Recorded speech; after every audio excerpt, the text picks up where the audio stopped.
بيبدأ فيلم النهاردة ببنت اسمها سونيا اللي بتكون قاعدة في أوضتها وبتعيط، وبيظهر إن على جسمها علامات غريبة جدا وبيبان عليها الخوف لحد ما بيدخل عليها حبيبها عشان يطمن عليها، وبيكون عارف إن هي ما أكلتش بقالها كتير، فبيحاول إن هو يأكلها ويطمنها، ولكن الأنوار بتطفي وبتقيد تاني وبتكون سونيا مرعوبة، وفجأة بتقوم وبتعرفه إن هي رجعت لها من تاني، ولكن حبيبها بيحاول يطمنها وبيعرفها إن مفيش غيرهم في الأوضة، وإن اللي بتشوفه ده مجرد تخيلات في دماغها مش اكتر. وفجأة بتظهر شبح لطفلة صغيرة ورا حبيبها، وبتكون سونيا الوحيدة اللي قادرة ان هي تشوفها، وبتعرف حبيبها ان هي خلاص ما عادتش قادرة تستحمل تشوفها اكتر من كده، وفجأة بتنتحر قدام عينيه. وبتظهر دمية جنبها في الوقت ده، وبيعدي على الحادثة دي 4 سنين، وبتظهر أسرة مسيحية في الكنيسة بيحضروا القداس، وبيظهر معاهم عائلات كتيرة جدا ومعاهم أطفالهم. وبعدها بنشوف سارة اللي بتتكلم مع صديقتها ريبيكا، وبيتفقوا ان هما يخرجوا مع بعض بالليل، وكمان بيعرفوا بعض ان هما هيروحوا فين ومع مين. وفي اخر القداس بتقابل سارة واختها ووالدتها عمتها تريز، وبيبان ان هي ست متسلطة جدا وبتتدخل في اللي ملهاش فيه وما بيكونش حد طايقها. وسارة بتكون متضايقة من طريقة كلامها. بعد ما بيخلصوا كلام بيروحوا الاطفال علشان يتصوروا، وكل واحدة بتكون جايبة العروسة بتاعتها، ويبان على جودي اخت سارة ان هي متضايقة جدا لانها الوحيدة اللي مش معاها عروسة تمسكها وهي بتتصور، فبتديها مامتها سلسلة فيها صليب عشان تتصور بيه. وبيظهر في الوقت ده ست غريبة الأطوار جاية بتسأل على بنتها ماريسون، فسارة ووالدتها بيعرفوها ان هما ما شافوش بنت بالاسم ده قبل كده، وبتسأل كذا حد من الموجودين ولكن محدش بيكون شاف بنتها قبل كده، لحد ما زوج الست دي بيظهر هو والكاهن وبياخدوها بعيد عن المكان. وبيظهر ان الست دي بتعاني من حالة نفسية صعبة. وفي اخر اليوم سارة بتكون خارجة مع صاحبتها وبتودع اهلها قبل ما تخرج، ولكن بيكون والدها بيقلق عليها جدا، بيعرفها ان هي تكون موجودة قبل ما الساعة تيجي 1، وسارة ما بتقدرش تقول له حاجة لان بيبان ان هما بيخافوا منه جدا. وبتطلب منها والدتها ان هي قبل ما تخرج ترمي الزبالة معاها، واول ما بتروح عشان تاخد الزبالة بتلاقي السلسلة اللي فيها الصليب اللي مامتها ادتها لاختها الصغيرة مرمية في الزبالة، فبتروح تزعق لاختها وبتقول لها لو عملت كده تاني هتعرف والدها. فبتقول لها جودي ان هي كان نفسها يجي لها عروسة زي باقي الاطفال. وبتعرف سارة برضو ان اختها بتسرق منها المجلات بتاعتها، فبتاخدها وترجعها مكانها. بعدها بتخرج سارة مع صاحبتها وبيتكلموا على واحد اسمه تانو، وبتعرف ريبيكا سارة ان هما يفضلوا عينهم عليه علشان ما يسيبهمش ويمشي لانهم في مكان بعيد جدا ومش هيعرفوا يرجعوا لوحدهم، ولكن بيندمجوا الاتنين في الراس وما بيلاحظوش ان تانو اختفى من المكان، وبيجروا وراها علشان يلحقوه، ولكن لقوه مشي بالعربية وبيبقوا خايفين لان بيكون الوقت خدهم، وكمان المكان ده ما بيكونش فيه مواصلات ومش هيعرفوا يرجعوا، فبيضطروا ان هما يفضلوا واقفين على الطريق ومستنيين عربية يمكن ترضى تروحهم، ولكن محدش بيكون راضي ان هو يقف ليهم اصلا لحد ما فيها عربية بتوصل، وبنعرف ان هي عربية لشخص اسمه تشيف، وريبيكا بتكون عارفاه وخايفة منه لانه بيكون الشخص اللي بيبيع لها المخدرات بتاعتها، ومعروف ان هو بتاع بنات، ولكن في النهاية بيكونوا مضطرين هما الاتنين ان هما يركبوا معاه، فبيفضل يخوفهم طول الطريق عكس صاحبه دريتو اللي كان قاعد جنبه وبيكون لطيف جدا، وبيبان ان هو معجب بسارة. وفجأة تشوفه بيغير طريقه وبيدخل لطريق في غابة مجهولة، وساعتها البنتين بيخافوا جدا وبيطلبوا منه ان هو ينزلهم حالا. واول ما دريتو بيشوفهم خايفين كده بيطلب من شيفو ان هو يرجعهم للطريق تاني ويبطل هزار، فبيعرفهم ان هو كان بيهزر مش اكتر، ولكن قبل ما بيرجع بتلاحظ سارة طفلة ماشية بسرعة جدا قدام العربية، ولكن اصحابها بيعرفوها ان هما ما شافوش حاجة ومفيش وجود لاي طفل، ولكن بتصمم سارة ان هي ما تخرجش من الغابة اللي هما فيها دي غير لما تشوف البنت دي، وبتعرفهم ان هي اكيد تايهة ولازم يساعدوها. وفعلا سارة بتنزل وبينزل وراها دريتو لانه بيكون خايف عليها جدا، وبعدها بتنزل ريبيكا وتشيفو هما كمان من العربية. في الوقت ده سارة ودريتو بيدوروا على البنت ولكن ما بيلاقوهاش، وبيلاقوا دمية شكلها قديم ومرمية في الغابة. ساعتها سارة بتتأكد ان البنت كانت موجودة في الغابة وان الدمية دي بتاعتها وقعت منها، ولكن ما بيلاقوش اي اطفال موجودة، وبيقنعوا سارة ان هي ترجع معاهم للعربية تاني يا اما هما اهلها هيمشوا لانهم بيكونوا خايفين من المكان، فبتضطر سارة ان هي تاخد الدمية وبتركب معاهم العربية وبتمشي. واول ما بتروح بتكون عارفة ان هي واصلة متأخر جدا، وبتنبه على اختها ان هي ما تقولش حاجة لوالدهم وهي هتديها المجلة بتاعتها. تاني يوم عيلة سارة بيتجمعوا على الفطار، بتعرف اهلها ان هي اتأخرت عن ميعادها نص ساعة بس، وبتأكد جودي اختها الصغيرة على كلام. وفجأة تعبت سارة وفضلت ترجع، فبيخمن والدها ان هي تعبانة بسبب ان هي شربت حاجة لما كانت سهرانة مع صحابها، وبيتضايق جدا. وسارة وهي في الحمام بتلاحظ علامات غريبة على ايدها، ولكن سارة ما بتهتمش وبتلبس وبتروح تقابل صاحبتها، وبيحكوا مع بعض وبتعرفها سارة ان هي ما نامتش طول الليل، فريبيكا بتعرفها ان هي كمان ما نامتش طول الليل وكانت تعبانه برضه، فبتعرفها ساره ان هي هتروح للكاهن النهارده علشان تحكي له على اللي شافته، وبالمره توريله العروسه دي يمكن يعرف مين صاحبها. فصاحبتها قبل ما تروح بتحكي لها ان هي سمعت قصص كتير عن الدميات، وكمان سمعت اكتر من حد بيتكلم عن قصه كده منتشره في المدينه، وهي ان اي حد بيشوف طفله ماشيه على الطريق بيكون شخص ملعون، ولكن هي شايفه ان دي مجرد اسطوره بيخافوا بها الاطفال ومفيش اي حاجه من دي حقيقيه. ولكن بعد ما ساره وصاحبتها بيخلصوا كلام بتروح عند الكاهن وبتوريله الدميه اللي معاها وبتساله اذا كان يعرف صاحبه الدميه دي ولا لا، ولكن الكاهن بينكر ان هو يعرف اي حاجه عن الدميه دي. ولكن لما ساره بتمشي بيبان عليه الخوف وكانه عارف قصه الدميه دي اصلا. وفي اخر اليوم ساره بتروح بيتها وبتدخل عشان تستحمى، ولكن بتحس بحركه وراها، واول ما بتدور وشها ما بتلاقيش حاجه، وفجاه بيظهر شبح الطفله العروسه وبتشدها، وساره بتفضل تصرخ لحد ما بتقع في البانيو وبتفقد الوعي، وبيسمعوها والدها ووالدتها وبيحاولوا يكسروا الباب عشان يشوفوا فيها ايه. وفي نفس الوقت بتشوف ساره نفسها ببير غويط جدا وبيتملي ميه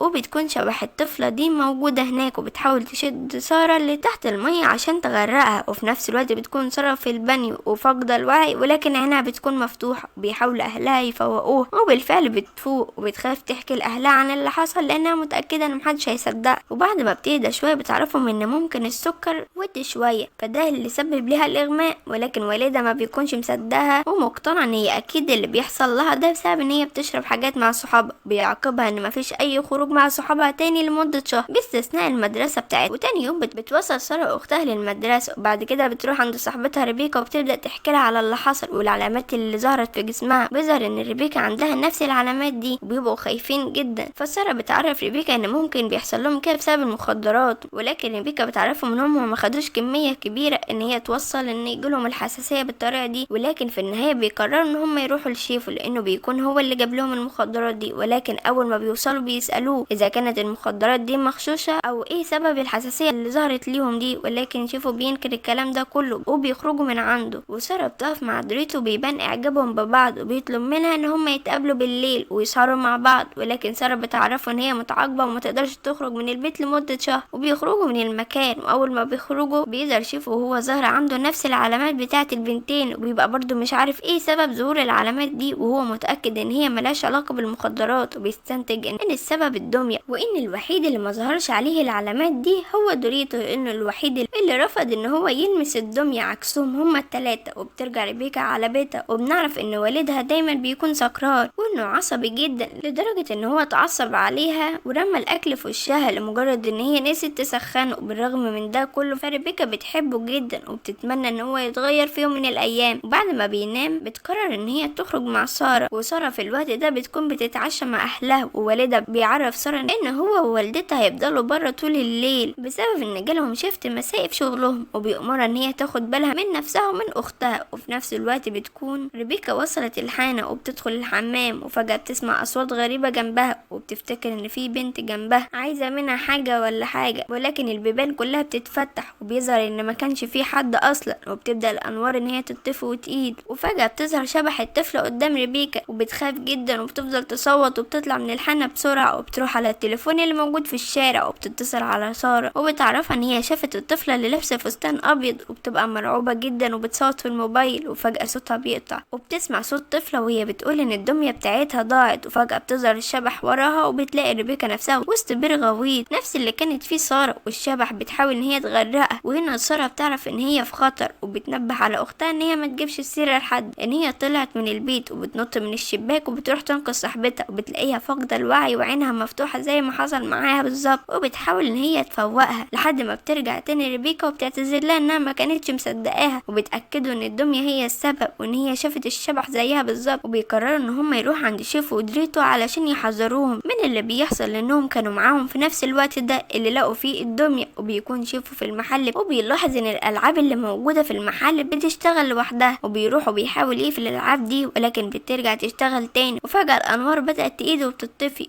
وبتظهر له شبح الطفلة وراه، واول ما بيشوفها يشوفه بيترعب وبيخرج بسرعة من المكان وبيركب عربيته بيهرب، ولكن بتظهر الشبح وراه في العربية فبيعمل حادثة، وبيكون نفس الوقت اللي وصل فيه البنتين عشان يحذروه، ولكن شوفه بيموت واصحابه بيحزنوا عليه جدا، خصوصا دريتو اللي بيكون مصدوم جدا لانه كان قريب منه وكان معاه من كام ساعة بس. فبيقعدوا هما التلاتة وبيبدأوا البنتين يحكوا لدريتو على كل حاجة حصلت معاهم من ساعة ما شافوا الدمية، وبيبان على دريتو انه عارف معلومات تخص الموضوع ده، وبيعرفهم ان كان في حكاية في المدينة عن بنتين لقوا دمية، وبعد كده بدأ يظهر لهم شبح لطفلة صغيرة وبرضه ظهر على جسمهم نفس العلامات دي، ولكن المفاجأة ان البنتين دول في النهاية ماتوا منتحرين، وان من ضمن البنات دي واحدة اسمها سونيا، وكانت في الوقت ده مرتبطة بشاب والشاب ده لسه موجود. فبيقرروا كلهم ان هم يروحوا يقابلوا الشاب ده ويسألوه على اللي حصل. وتاني يوم بتوصل سارة اختها للمدرسة بسرعة، وبعد كده بتروح تقابل صحابها عشان يروحوا يقابلوا الشاب اللي كان بيحب سونيا. والمفاجأة هنا ان هم اول ما بيوصلوا بيعرفوا ان هو تانو اللي كان وصلهم في اول الفيلم وسابهم ومشي، واول ما بيسألوه عن حبيبته سونيا بيبان عليه انه اصلا ما كانش مصدقها وانه كان بيحسبها ان هي اتجنت، ولكن اول ما سارة بتطلع الدمية بيتأكد ان هي نفس الدمية اللي كانت مع حبيبته سونيا. بيعرفهم برضو ان اختها تاني يوم على طول شنقت نفسها، وان الغريبة ان الدمية دي اختفت من البيت وما عادش ليها اثر ومحدش عارف هي راحت فين. فبيتأكدوا كلهم ان كل اللي بيحصل ده بسبب الدمية مش سبب المخدرات ولا حاجة. فبيعرفهم تاني ان في ناس بتقول ان الدمية دي كانت بتاعت بنت تاهت زمان لما كانت في الكنيسة يوم القداس واختفت في اليوم ده ومحدش يعرف عنها اي حاجة لحد النهاردة. ولما بيسألوه عن اسم الطفلة بيعرفهم ان الكاهن عارف كل حاجة وانه ممكن يسألوه. فبيروحوا هما التلاتة على الكنيسة، وبتبقى سارة مستغربة جدا لانها راحت بالفعل سألت الكاهن قبل كده وكذب عليها، وبتبقى مش فاهمة ليه عمل كده. وبيلاقوا الكنيسة فاضية فبيدخلوا عند المكتب بتاع الكاهن، واول ما بيدخلوا بيلاقوا فيديو قديم لقداس وموجود اهالي واطفال كتيرة جدا، وبيبقى من ضمن الاطفال دي طفلة شايلة دمية وبتكون نفس الدمية اللي معاهم واسمها مارسون. وبتعرف سارة ان هي نفس البنت اللي الست جت سألت عليها يوم القداس بتاع اختها، وبتستنتج ساعتها ان الست دي من ساعة اختفاء بنتها وهي مصدومة وبتيجي كل سنة في نفس الميعاد وبتسأل على بنتها اللي اختفت فجأة. وفجأة الانوار كلها بدأت تقيد وتطفي،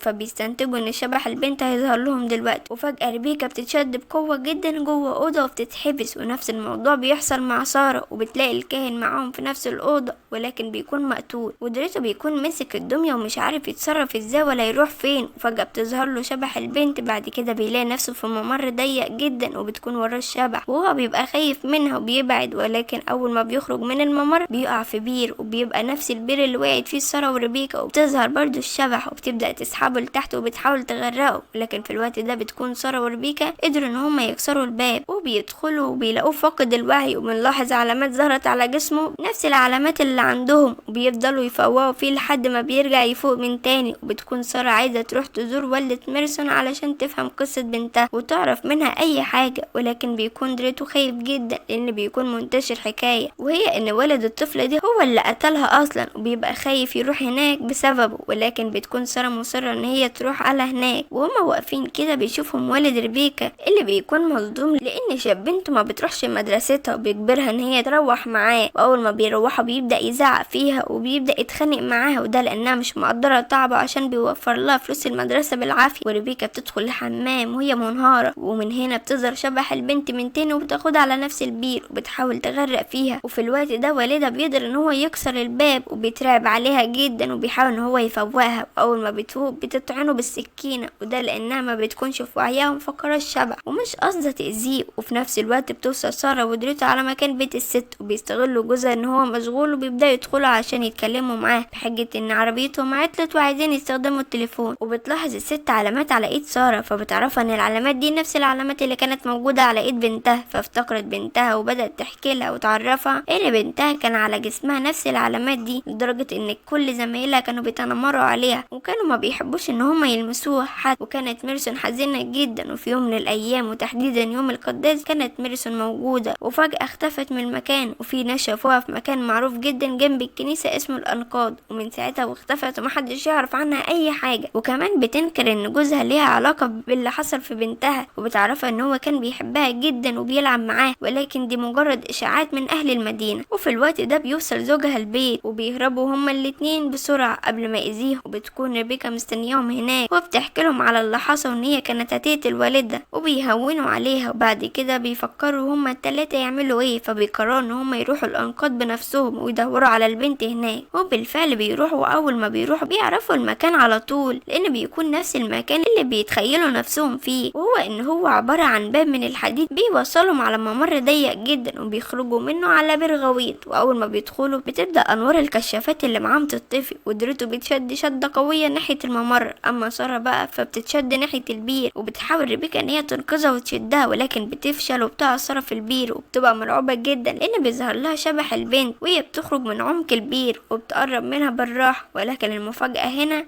ان هي اول ما بتوصل لسارة ما بتأذيهاش، بالعكس دي بتفضل حضناها ما بتعملش اي حاجة. فبتفتكر سارة كلام والدة ميرسون لما قالت ان الاطفال كانوا بيتنمروا عليها، ما بيحبوش حتى ان هم يلمسوها، وان هي كانت حاسة بالوحدة. فبتتعاطف معاها سارة وبتحضنها هي كمان. وفي الوقت ده البير بيتملي كله مية، ولكن سارة بتفضل متمسكة بالبنت وما بتسيبهاش. وبعدها بثواني على طول البير برضو بيرجع فاضي من تاني، وبتظهر الشبح البنت، ولكن المرة دي وهي جثة. ولما بتخرج سارة هي واصحابها وبتحكي لهم على اللي حصل، بيستنتجوا التلاتة ان الطفلة ميرسون تاهت ومن والدتها، واول ما تاهت وقعت في البير وماتت هناك. وطول الوقت ده وهي بتحاول ان حد يساعدها ويخرجها من المكان، وان هي ما كانتش عايزه تاذي حد طول الفتره دي، وعايزه بس حد يساعدها ويطلعها من المكان اللي هي فيه، لانها اكيد كانت بتعاني لوحدها وحست بالخوف زي ما هم حسوا. بعد كده بيفرحوا التلاتة انهم قدروا ان هم يحلوا لغز البنت، وقدروا برضو ان هم يعرفوا مكان. بعد كده بيوصلهم دريتو على بيت ساره بعد ما ريبيكا قررت ان هي هتبات معاها اليوم ده. واول ما بيدخلوا ساره بتعمل مشروب لاختها الصغيره، وبتحكي مع ريبيكا وبتكون مستغربه وبتسالها ايه السبب اللي يخلي ميرسون تبعد عن والدتها في اليوم ده، وايه اللي وداها البير اصلا وهو بعيد عن الكنيسه. وبيجي في دماغها ان هي اكيد ما تاهتش ولا حاجه، وان اكيد ومليون في الميه ان في حد قصد ان هو يوديها على هناك بالتحديد. واول ما بترجع الاوضه بتلاقي ساره اختها الصغيره ماسكه الدميه وبتلعب معاها، فبتاخدها منها ساره وبتبدا تزعق لها ان هي اخدتها من وراها. فجاه بتظهر علامات على ايد اختها جودي، والانوار بدات تشتغل وتطفي، وكل حاجه بدات تتحرك من مكانها، لدرجه ان السراير كلها كانت بتطير. وبيترعبوا كلهم لان الموضوع خلاص كان خلص ومش فاهمين ايه اللي بيحصل، ومعنى كده ان هما ما حلوش اللغز ولا حاجه. فجاه بيظهر لهم شبح لشخص شكله مخيف جدا، وبنعرف بعد كده ان الدميه اصلا ما كانتش بتاعت ميرسون ولا حاجه، انما هي عباره عن روح شريره، وان الكلب بتاع ميرسون لقاها في الغابه وراح اداها لها. ومن هنا ظهر عليها العلامات، والروح اللي في الدميه دي هي اللي اقنعتها ان هي تروح عند الانفاق، وهي برضو السبب في موتها وموت كل الناس دي. وبتنتهي قصه الفيلم على كده. ما تنسوش اللايك وسبسكرايب للقناه عشان توصلك كل الملخصات الجايه. كانت معاكم روما من قناه افلام رو. باي.